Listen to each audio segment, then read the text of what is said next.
Hey guys, it's Watch This, and welcome back to another episode of Expedition 33, the playthrough walkthrough.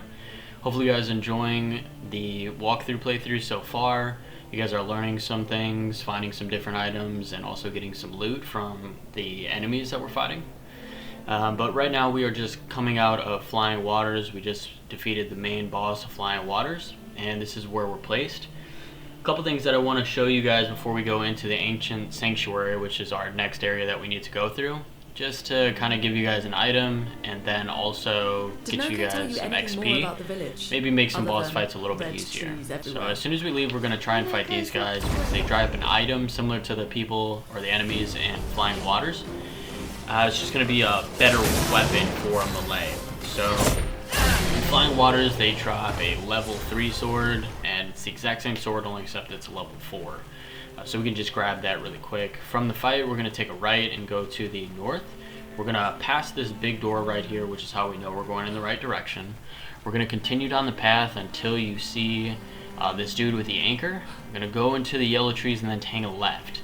You keep following the yellow trees until you see this portal, and in this portal, it's a hidden gestural arena. Now in the arena here, there's going to be 4 enemies.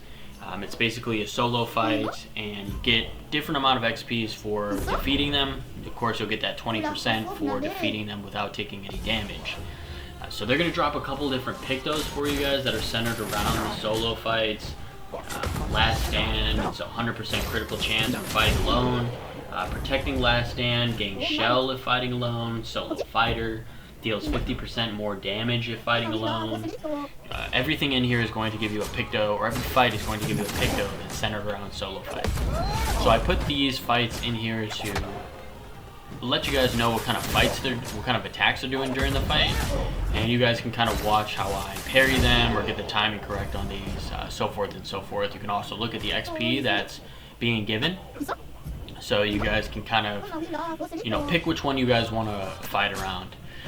This one's probably the best one if you're kind of mid to low level. He only has 2 attacks, and he's going to give you, I think, around maybe 12 or 11, 13 XP, even if you do get damaged. So you can grind this out for as long as you want. But the next one's a little bit harder. It kind of just kept killing me over and over again, as you'll see here. It's just a real difficult fight, so he actually gives almost 16,000. So you can play him a couple times before moving on to the next one, but you can clearly see me die here, and again. You'll see me die again, and you'll see me die again, and again. So after I do this a couple of times, I kind of just get tired of fighting him. So I might have went down one boss and then came back. And this is pretty much the last fight that I had with him. It was really close because I didn't take any damage until the very last sliver of his life, and he ended up almost taking all my damage away. I think or all my health away with the damage he did. I think he took 493, and right now my Gustav only has 5 something. So right there, that's his only attack. He comes back. Fortunately, I was able to catch him, and he gives 26,000 XP. So if you can beat him over and over again, I would suggest fighting him. If you're having any issues with the bosses or anything like that, go back to him and try to fight him. The second thing I want to show you guys is if we go into the Small Bergen, which is to the immediate left of Flying Waters, we will find a tiny Bergen, and he will basically say that he wants to grow and be like his brother.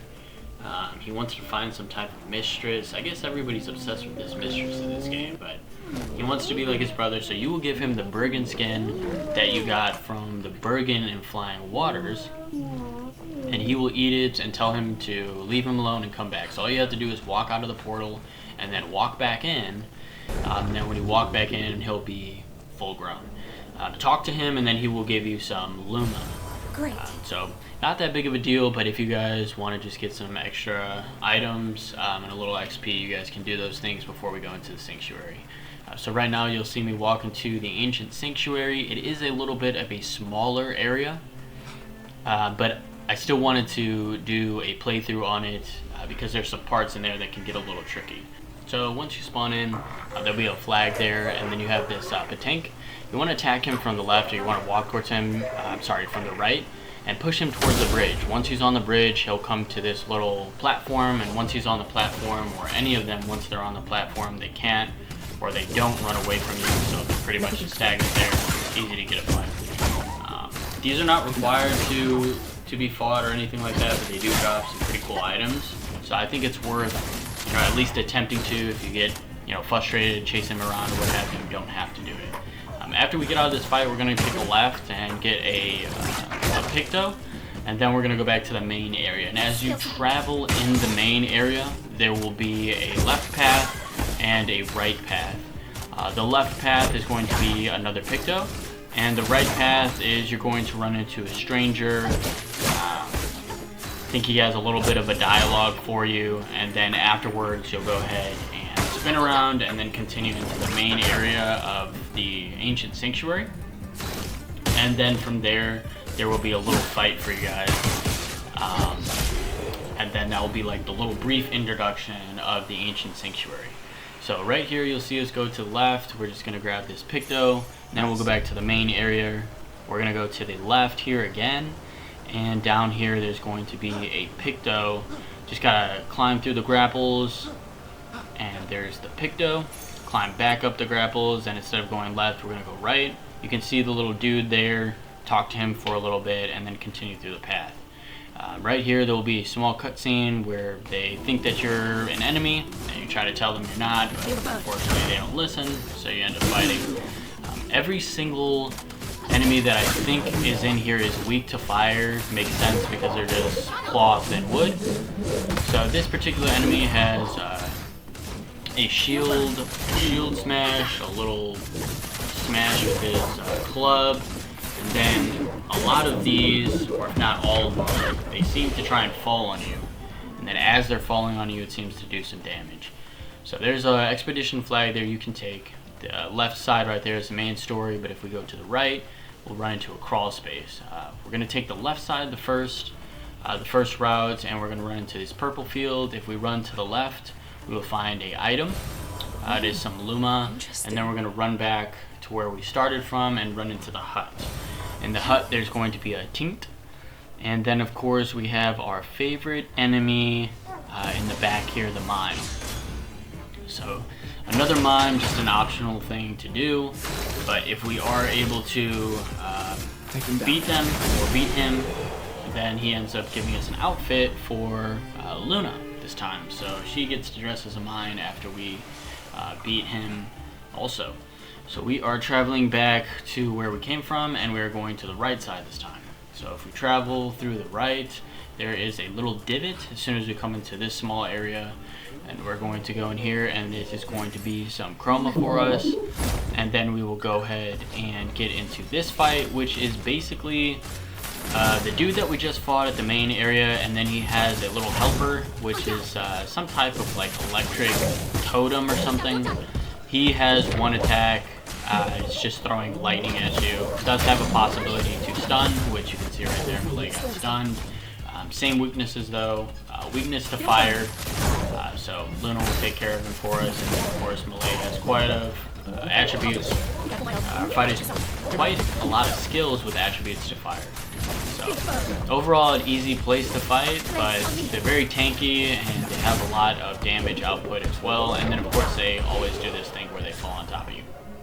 So fighting him gives a new weapon for Luna. And then we want to try and go in this little cavern. It's pretty dark, but Gustav has a light on his arm. Before we go there, we're going to go up this spiral, and we're going to grab an item that's looking over the main area. So that's where you guys came from, where we found the tech. Go back down the line there, and then we'll get into this fight to try and get another Picto behind him. So again, just basically the same thing. It's a lightning dude, weakness to fire, and he does his lightning attack. We were able to parry at that time, and he falls on us. So for whatever reason, it's so hard for me to try and time that. I don't know what the timing is on that, but I don't think I get it through this entire video. When I kill them and they try to fall on me, I think they do damage to me every single time. It's just difficult for me to try and find that timing. So there's another ledge with some grapples on it. This Picto back here gives us 1 AP at the start. And I do believe that that's all that's for us on this side. So we'll go through the crawl space again, and instead of taking a right, we're going to take a right, but it's actually the left if we're coming through the main area. So when you get to this part's kind of important, because to the left behind of this guy, or this enemy, whatever, there is a part that you can't access at this current time. I did my research, and I was not able to find any other way how to get past this wall. I think they call it a color wall or a paint wall or something like that. I'm not sure. But the only way how to destroy it is to find lost kids of a NPC that, well, we actually dodged that one. So we didn't parry it, but we dodged that one. So the only way to get past this part is to go to the next area, which is the Gestural Village, find an NPC, and then find his kids around the island. And once you find enough of his kids, he'll teach you how to break those. So that is the only spot that you can't get to right now. So that's the cliff that we were finding the mine, and we got that Luma, and you can jump off and come down here, but I wanted to show those other parts as well. So behind that little crate there's some chroma, and then we run into this lightning dude again. So we do quick work of him, and we'll see if we dodge him this time. Like I said, it's just terrible timing for me, not sure what that timing is, but he actually killed Luna, so that's unfortunate. So we'll continue down the road after we beat that electric dude, and to the left right there is where you're going to find past the paint wall or whatever that wall is. So the main area was to the right. We want to go to the left to make sure we're not missing anything. Nothing in this little crevice, nothing there, but there is something back here that we want to find, which is a healing tint. So we go back to the main area. You can see the lamps that we just seen. Another guy, I think same scenario as the first people that we came into. So a dude with a shield, and then just the lightning tower. So we just make quick work of them. I think we either learned a Picto, or we found a Picto that allowed Gustav to heal on base attacks. And here we are with the lightning again. I think they actually killed Luna at the end of here. And I think the only way that I avoid that is just by dodging it. I don't think I learned how to parry it while I was in here. This guy's a little bit weaker than the other guy. I'm not sure if it has to do with the shield or not, but pretty basic here. We just gotta keep on parrying. The timing's pretty easy, and then we just finish him off there with the base attack. And that one was successful. We were successful on the parry. So right here, just in case we got lost through all the walking around, just wanted to go back and show you guys the correct path, because it does get a little confusing once you come past this second part here. So at the top you see in the right, which was a mime. Come down here to the left, you'll see the little glowing people, and there's nothing on this side. There's nothing to do around there, so you can't really get too lost. But we'll go down this path again, which is where I'll show you in more depth, right there with the rocks floating. This is going to be the part behind the wall. So once we go to the next side, we find the 4 kids for the NPC, then we can go ahead and access that. And that's where we found that health tank. This is where we just finished the fight, and then the lamps are to the right. So we'll go ahead and get into this fight because I didn't feel like dealing with him on the way back. But behind him is very useful. So we'll find another journal, and I believe that this is going to be journal 63. And then if we come around to the back side of this structure, there's going to be a crate. Break the crate, that is 1 key to the paint cage. And the paint cage is above this cliff right here. So there is 1 in the box, there is 1 in between these trees, and then there's 1 to our left on the wall right there. And then we'll just go ahead and see how we get to this. So we'll come out of here and then hang a very sharp left. We'll walk through and come to the rope or the spiral here. Now it did take me a little bit when I was doing this the first time, because I couldn't figure out how to get around, but you actually just jump on the platforms. Gustav will catch himself, or your character will catch himself. Continue to hop. We'll just keep hopping here, catch himself, and then we'll hop up on the last shelf, And then we'll circle around and pick up what item was in the paint cage, which is a chroma elixir. So that's going to be pretty useful. And then we'll just go to the lamps. Like I said, it's not that long of an area, but I did want to do a walkthrough for you guys. We just passed the flag right there, the expedition flag, and as you go into the path, it's going to cut into a cutscene. And this is basically the main boss here, the ultimate Saka Pate, however you pronounce that, sorry. So same thing applies here. He looks a little bit more fit, a little bit more tanky, and he does have some different attacks, but he is cloth and wood, so he still has those same weaknesses for fire. So Luna and Melee will make quick work of him. And then of course we'll use Gustav to mark him, but marking is an electric attack, so he's going to be a little weak to that. But basically just sets up Luna and Melee. That's my strategy for these three characters, is just mark and then set them up for Melee's, make it weak to burning and then burn them. And then also Luna has a couple fire attacks on her as well. So it just makes fights pretty easy when I have both of those circumstances placed on the enemy. The burn, weak to fire, and then Luna's skill tree is somewhat majority of fire, depending on which way you go. So he has a shield attack, he has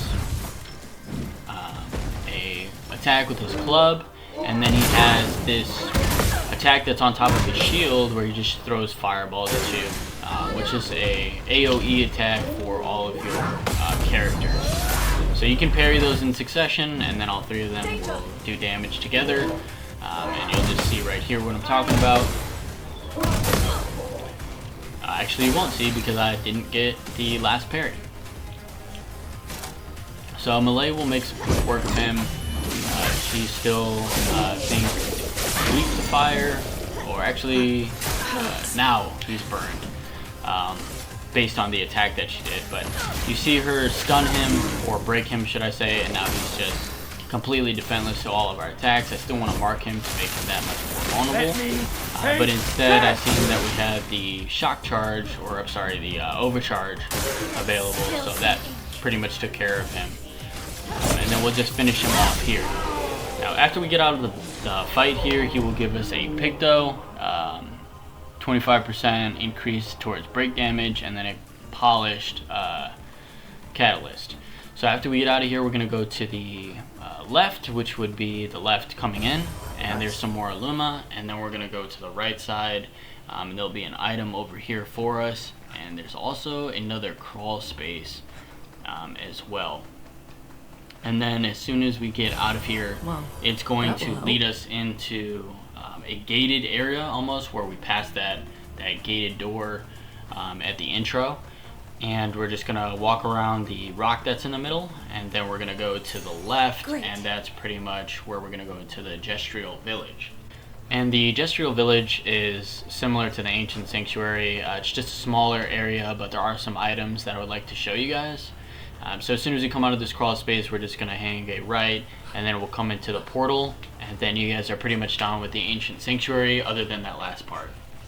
So if you guys made it this far, hopefully you guys are appreciating the playthrough and you guys are learning some things. I really appreciate the views that I'm getting. Make sure you guys like and give me a comment if you feel like I'm missing anything. And of course, if you guys want to stay up to date with all of the episodes, make sure you guys subscribe.